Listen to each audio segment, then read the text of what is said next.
그 이유는 다윗이 위기와 어려움에 직면할 때마다 하나님 앞에서 늘 자신을 살펴봤기 때문입니다. 다윗은 나단 선지자가 자신의 잘못을 지적할 때 왕좌에서 내려와 옷을 찢으며 죄를 뿌리며 회개했습니다. 그때 다윗의 간절한 기도의 고백이 무엇이겠습니까? 시편 51편 10절에 이런 말씀이 나옵니다. 하나님이여 내 속에 정한 마음을 창조하시고 내 안에 정직한 영을 새롭게 하소서 했습니다. 다윗은 그렇게 눈물로 기도하며 구원의 즐거움을 회복시켜달라고 주님 앞에서 쫓아내지 말아달라며 그렇게 회개했던 자였습니다.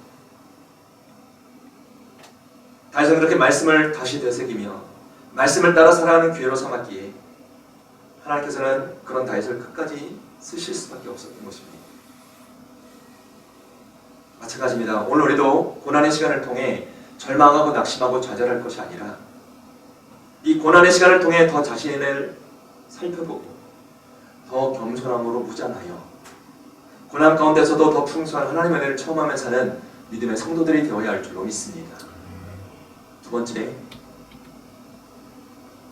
오직 기도만이 고난의 문제를 풀 수 있다는 사실을 깨닫게 된다는 것입니다. 이것이 하나님께서 고난을 통해서 우리에게 주시는 지혜입니다. 여리고 성을 눈앞에 둔 여호수아는 그 성을 정탐하도록 정탐꾼을 보냈습니다. 그리고 그들이 무사히 돌아왔지만 그 견고한 성을 무너뜨릴 방법은 여전히 없었고 또한 이스라엘 백성들에게는 그와 같은 능력도 없었습니다. 더욱이 적들은 이스라엘 백성들이 다가오고 있다는 소식을 전해 듣고 여리고 성을 굳게 닫은 뒤였습니다. 도저히 들어갈 수가 없는 것입니다. 그런데 이때 하나님께서는 여호수아에게 그 성을 너희 손에 붙여주시겠다고 하시면서 여리고 성을 점령할 수 있는 방법으로 주신 것이 이해할 수 없는 말씀이었습니다. 매일 하루에 한 바퀴씩 6일을 돌라고 하십니다. 그리고 마지막 7일째는 7바퀴를 돈 후에 성을 향하여 나팔 소리와 함께 모든 백성들이 큰 소리를 지르라고 말씀하셨습니다. 그렇게 하면 이 성을 점령할 수 있다고 하신 것입니다. 사실 이 말씀은 인간의 이성으로는 도저히 받아들일 수 없는 말씀이었습니다. 7일 동안 성을 돌고 그 앞에서 소리를 지르는 것이 그 성을 점령하는 것과 무슨 상관이 있겠습니까? 사람의 목소리와 나팔의 소리가 아무리 큰다 한들 그 높고 두터운 성이 그 소리에 무너질 수가 있겠습니까? 하나님은 지금 도저히 성벽을 무너뜨리는 일과는 상관없는 말씀을 하신 것입니다. 우리가 아는 상식으로 본다면 성을 점령하기 위해서는 성벽을 타고 올라갈 사다리를 만들거나 또는 성문을 부수기 위한 무기를 만들어야만 합니다.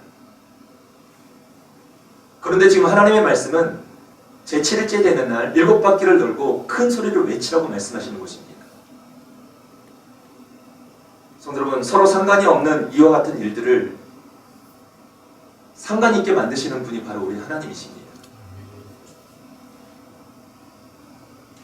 즉 성들의 주위를 도는 일과 성을 점령하는 일은 하등 관계가 없는 일이지만 그것을 관계 있는 일로 연결시켜 주시는 분이 바로 우리 하나님이십니다. 하나님은 이 일을 통해 일의 상관성을 보시려고 하신 것이 아니라 이스라엘 백성들의 믿음과 순종을 보기를 원하셨습니다. 마찬가지입니다. 오늘 우리가 여리고 성과 같은 존재들을 만났을 때 하나님께서는 때로는 우리에게 이상한 주문을 하실 때가 있습니다. 이치에 맞지 않는 것을 주문하실 때가 있습니다. 문제를 해결하기 위하여 성벽에 놓을 사다리를 만들어야 하는데 양각 나팔을 불며 여리고성을 돌라고 하실 때가 있는 것입니다. 어떻게든 성문을 열어보려고 하는데 조용히 성을 돌다가 마지막 날에 큰 소리를 지르라고 말씀하실 때가 있습니다. 그렇게 고난 가운데 있는 우리에게 주시는 주님의 말씀이 무엇이겠습니까? 마태복음 6장 33절에 이런 말씀이 나옵니다. 그런즉 너희는 먼저 그의 나라와 그의 의를 구하라. 그리하면 이 모든 것을 너희에게 더하시리라 하셨습니다. 무슨 말씀입니까? 먼저 하나님의 나라와 의를 위해서 애써 보라는 것입니다. 고난 앞에서도 하나님이 기뻐하신 일을 먼저 행해보라는 것입니다. 그러면 하나님께서 이 모든 것을 더하여 주신다고 지금 말씀해 주십니다. 하지만 오늘은 이것을 믿지 못할 때가 많습니다. 왜이겠습니까? 우리는 여전히 불안해하고 의심하는 마음들이 더 강하게 들 때가 있기 때문입니다. 믿음에 대한 확신이 없이 살고 있을 때가 많기 때문입니다. 성도 여러분, 인생의 어려움 앞에 우리가 무엇을 해야 되겠습니까?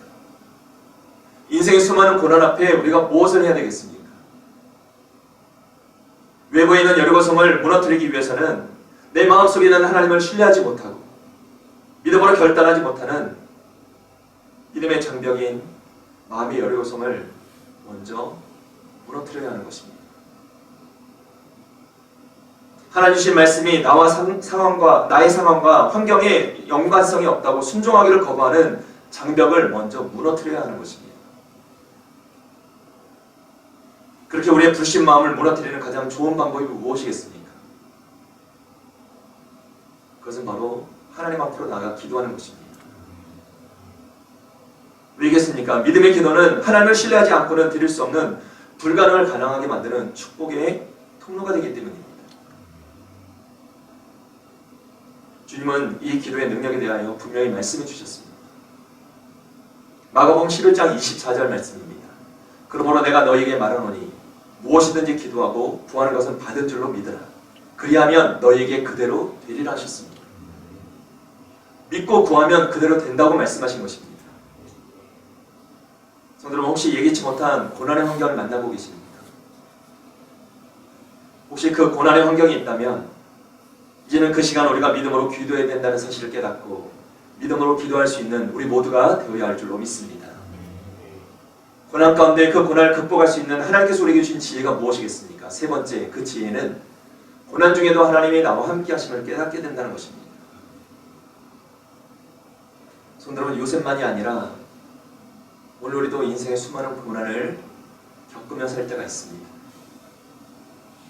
예를 들어 그것이 경제적인 고난일 때가 있고 요즘과 같은 코로나19 바이러스로 인한 고난일 때가 있으며 때로는 사람 때문에 당하는 고난일 때도 있습니다.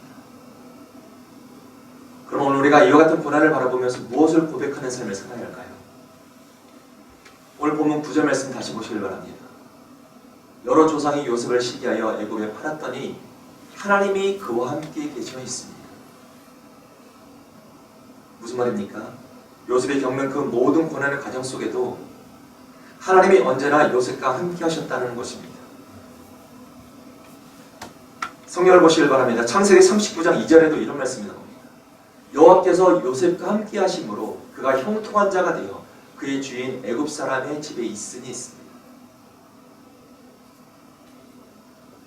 요셉의 고난의 현장에도 함께 하신 하나님께서 지금도 우리 가정에 우리 삶 가운데 함께하고 계시는 줄로 믿습니다. 사랑하는 성도 여러분, 우리 하나님은 오늘 우리 자녀들에게 그리고 우리 가정, 우리 사업장, 우리 교회 그리고 이 나라의 민족 가운데 언제나 함께하고 계십니다. 오늘도 우리와 함께 하시는 하나님을 바라보시길 바랍니다. 하나님, 우리가 당한 고난을 외면하지 않으십니다. 그 고난을 이길 수 있는 지혜를 주십니다. 하나님께서 우리에게 주시는 이 지혜를 바라보시고 고난 가운데서도 하나님 주신 은혜와 지혜로 더욱더 당당한 그리스도를 사랑하는 복된 믿음의 성도들이 다 되시기를 주님의 이름으로 축원합니다. 마지막 두 번째로, 고난도 우리에게 유익이 되는 이유는 고난은 결국 우리에게 더 큰 믿음의 성장을 이루게 하기 때문입니다. 오늘 본문 말씀을 간략하게 정리하면 하나님께서 요셉과 함께 하심으로 요셉을 모든 환난에서 건져주셨고 바로 앞에서 은혜를 베풀어 주셔서 요셉을 애굽의 총리로 삼아주셨다는 말씀입니다. 성도는 우리가 이 말씀을 통해서 무엇을 깨닫습니까? 요셉이 형제들의 배신으로 애굽의 노예로 팔려가는 그와 같은 고난의 시간들을 겪게 되었지만 사실 이 모든 일은 결국 하나님께서 계획하신 일들이었다는 것입니다. 요셉도 이 사실을 알고 고백합니다. 창세기 45장 7절 8절에 이런 말씀이 나옵니다.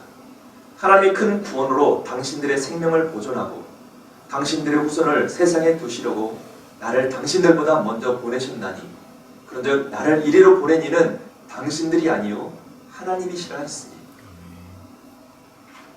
즉 요셉은 자신이 겪은 고난이라는 시간을 통해 하나님이 일하고 계신다는 사실을 깨닫게 된 것입니다.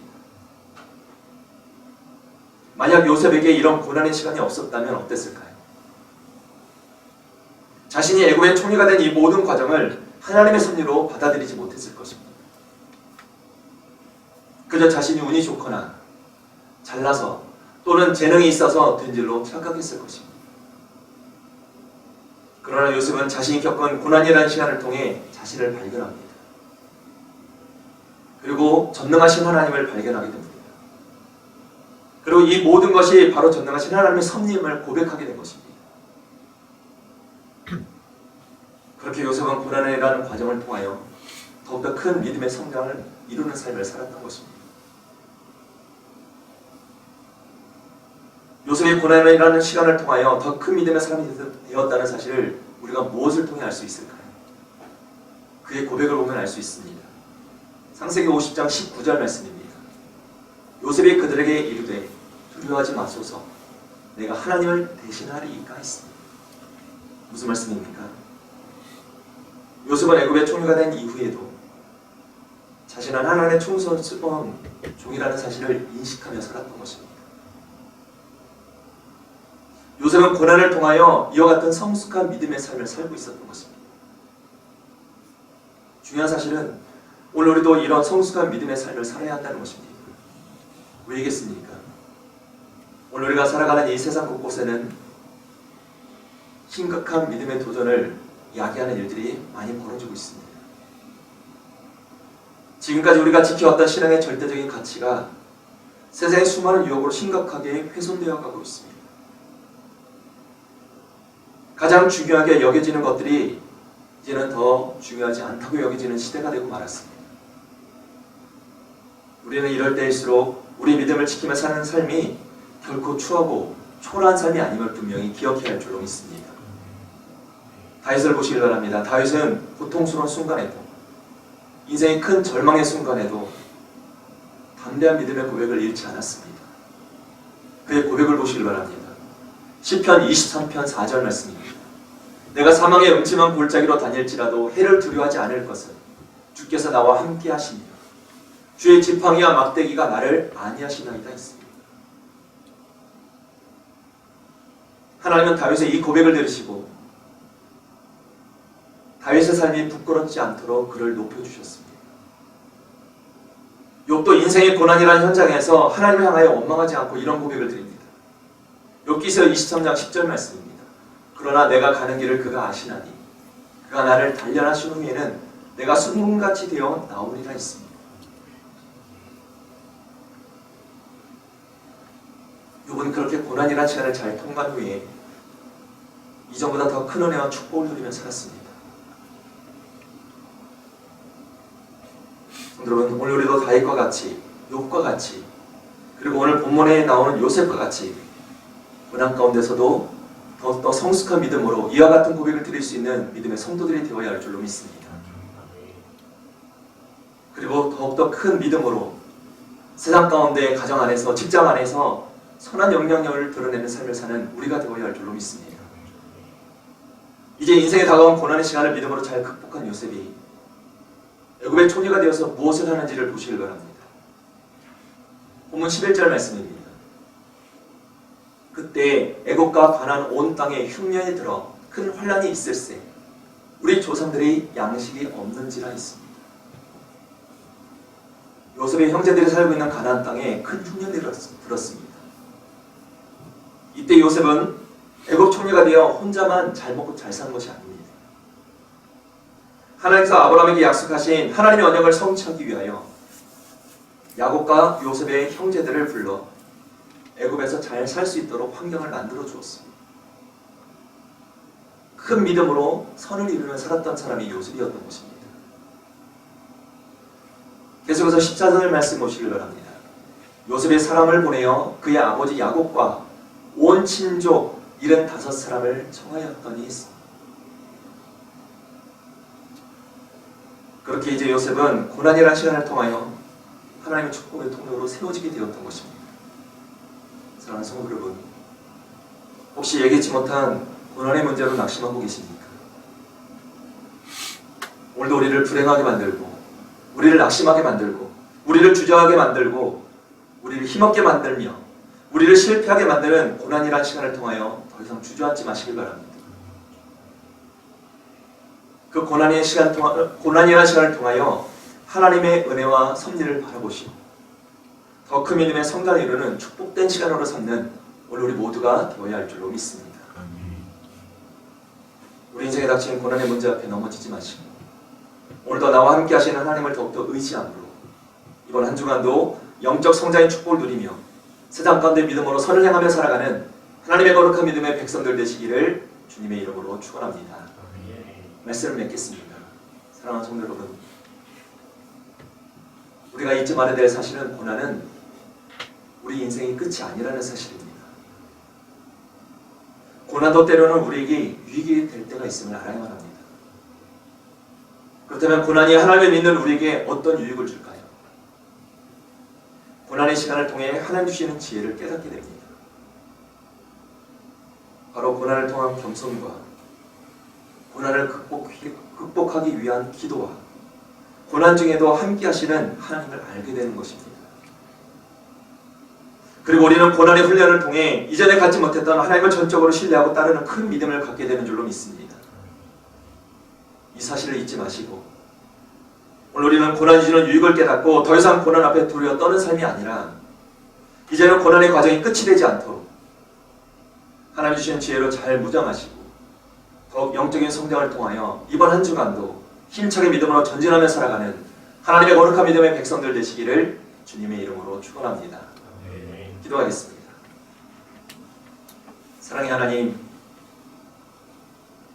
오늘 우리에게 다가오는 인생의 수많은 고난들이 우리를 두렵게 하거나 우리를 절망에 빠뜨리지 않도록 오늘도 우리에게 주시는 담대한 지혜로 무장하게 하여 주시고 오늘도 우리와 함께하고 계시는 하나님을 더욱더 의지하게 하여 주셔서 고난이라는 환경을 잘 극복하여 하나님이 예비하신 약속과 축복을 빼앗기지 않는 하나님의 거룩한 믿음의 백성들 되게 하여 주시옵소서. 그렇게 이번 한 주간도 담대한 믿음으로 승리하는 삶을 살아가는 하나님의 거룩한 믿음의 백성들 되게 하여 주심을 믿사오며 사랑이 많으신 예수님의 이름으로 기도하옵나이다. 아멘.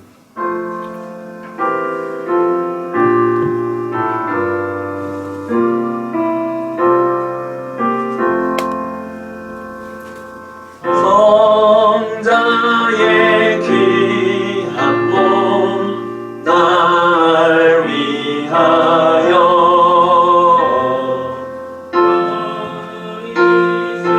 그 사랑 고마워라 내 숙여서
축복하여 주셔서 섬김의 손길들이 부끄러운 일 당하지 않게 하여 주시고 하나님께서 예비하신 약속과 축복을 이루며 살아가는 하나님의 거룩한 믿음의 가정들 믿음의 손길들 되게 하여 주시옵소서. 심겨진 종류대로 풍성한 열매를 거두게 하시는 하나님의 놀라운 은혜를 사모하는 믿음의 성도들 되게 하여 주시고 더욱더 감사함으로 하나님께 기쁨으로 영광 돌릴 수 있는 오늘 우리들의 삶이 되게 허락하여 주시옵소서. 사랑이 많으신 예수님의 이름으로 기도하옵나이다. 아멘. 오늘 우리에게 주신 말씀을 기억하시면서 주가 보이신 생명의 길 우리 함께 찬양하시고 축도로 예배 마치겠습니다.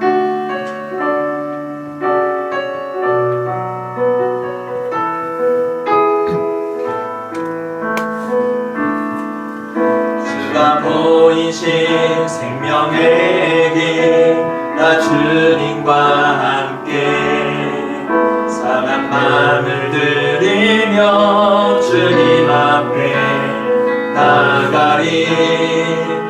나의 의로움이 되신 줄 그 이름 예수. 나의 길이 되신 이름 예수. 나의 길 오직 그가 시하니. 나를 발견하신 후에 내가 성금같이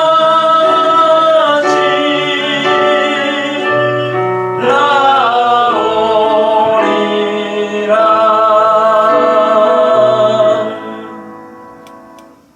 지금은 우리 주 예수 그리스도의 놀라우신 은혜와 독생자 아들을 아낌없이 내어주신 우리 하나님 아버지의 무한하신 사랑과 성령님의 감화 감동 역사 내주하시니 다가오는 인생의 고난 앞에 두려워 떨지 않게 하여 주시고 오히려 다가오는 고난도 유익임을 깨달아 알아 하나님이 주시는 지혜로 말미암아 고난을 잘 극복하여 그 고난을 통하여 더욱더 영적인 성장을 이루며 살기로 소망하는 사랑하는 하나님의 자녀들 머리머리 위에와 그리고 믿음의 가정들 위에 이제로부터 영원토록 함께 하시기를 간절히 축원하옵나이다. 아멘.